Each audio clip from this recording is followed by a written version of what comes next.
1800 hours, Pakistan Standard Time. Assalamu alaikum. This is Radio Pakistan, the news read by Ali Ahmed. First, the headlines. Information Minister says 193 billion rupees have been distributed among 12 million deserving families under SR's program so far. World Health Organization has urged coronavirus-hit countries to wake up for taking control on the spread of the pandemic.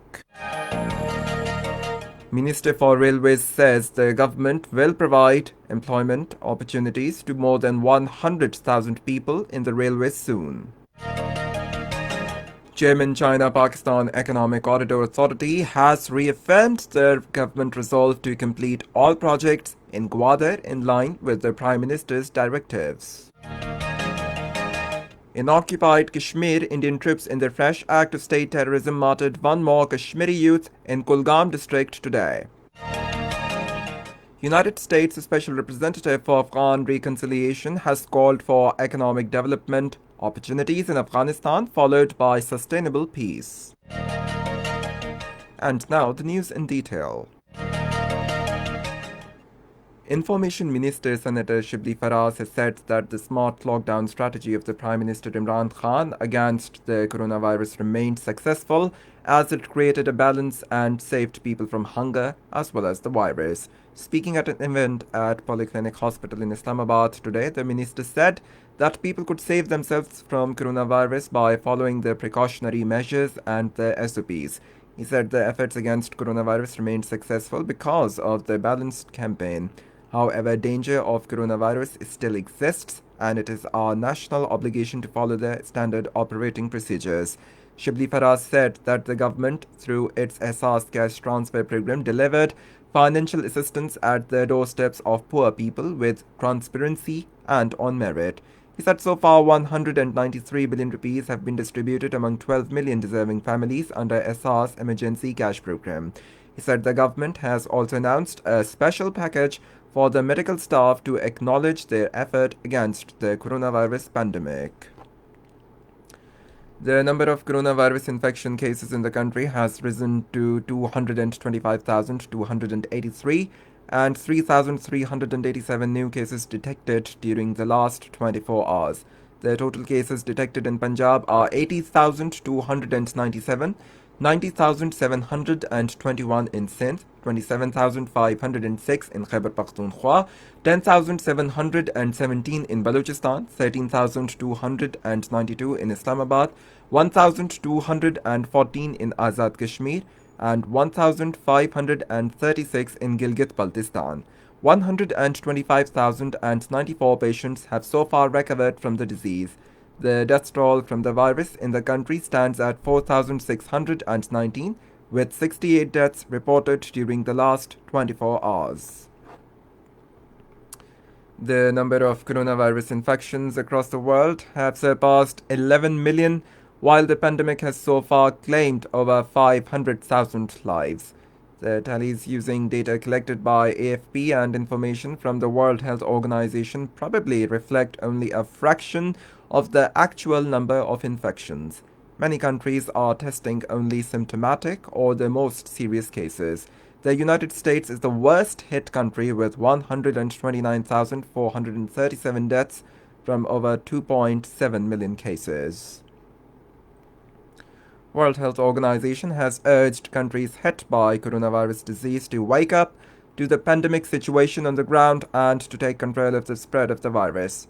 Talking to the reporters in Geneva, WHO Emergencies Director Michael Ryan said if countries proceed with opening up without the capacity to cope with the likely caseload, then you end up in a worst-case scenario, otherwise more people will die.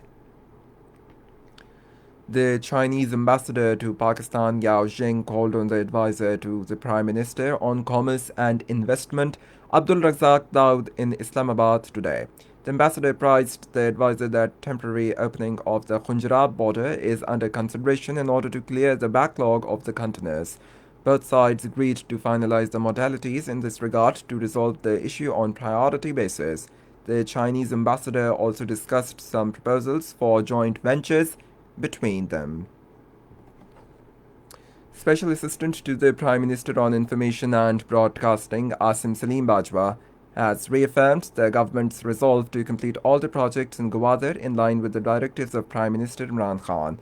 In a tweet sharing some pictures of under construction Gwadar International Airport, Asim Bajwa, who is also head of China-Pakistan Economic Corridor Authority, said construction work on Gwadar International Airport is in progress. He said after completion, the mega airport costing $230 million would be a harbinger of development of Gwadar city and Gwadar port. Minister for Railways Sheikh Rashid Ahmed has said that negligence of the coaster driver is the cause of the train accident near Farooqabad, Sheikhupura, in which 22 people were killed. Addressing a news conference in Lahore today, he said that the coaster driver tried to cross the railway track from an unmanned level crossing, avoiding a gate crossing which was closed due to the train arrival. The minister said that after the project of Mainline 1, the track would be more protected and work on it would be started soon. This is Radio Pakistan. President Azad Jammu and Kashmir Sardar Masood Khan has urged the United Kingdom government to avoid diplomatic escapism and not term the Kashmir dispute as a bilateral issue. He was addressing a webinar titled Twin Lockdown in Kashmir and Global Response, organized by Tehreek-e-Kashmir, United Kingdom today. Sardar Masood said the concrete steps should be taken to help stop the egregious human rights violations, killings, torture, rape and incarcerations taking place under the lockdown imposed in occupied Jammu and Kashmir. Labour MP Liam Burns said that the United Kingdom has to drop the pretense that this issue must be resolved bilaterally. He said there should be impartial third-party mediation for the resolution of the issue in accordance with the United Nations Security Council resolutions on Kashmir. In occupied Kashmir, Indian troops in their fresh act of state terrorism martyred one more Kashmiri youth in Kulgam district today. The troops martyred the youth during a cordon and search operation in Arve area of the district. Meanwhile, an analytical report released by Kashmir Media Service today says the Kashmir conflict is imposing heavy cost on the human life in occupied Kashmir. The report said that killings, extrajudicial executions, arrests, torture, use of brute force on peaceful protesters, destruction of properties and molestation of women by Indian troops and police personnel have become a norm in the occupied territory.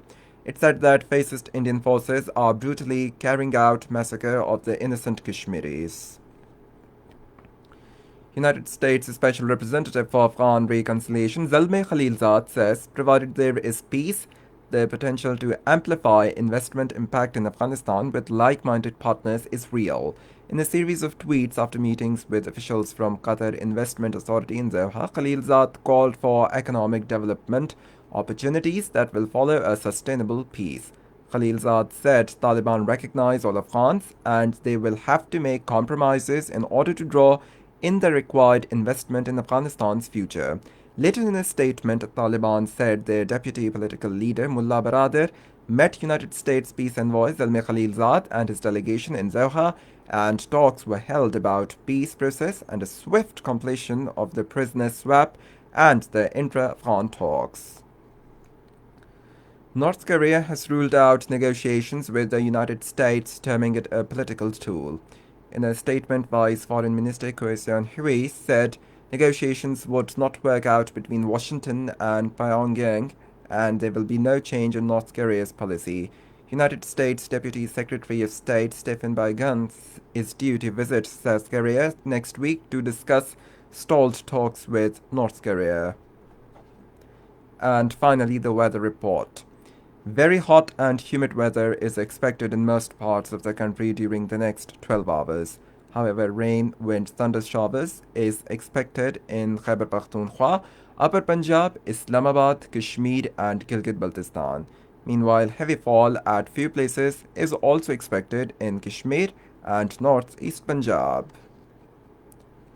And that is the end of the news. For more news and analysis, log on to our website radio.gov.pk and also watch live video streaming of our bulletins on the link facebook.com/Radio Pakistan News Official.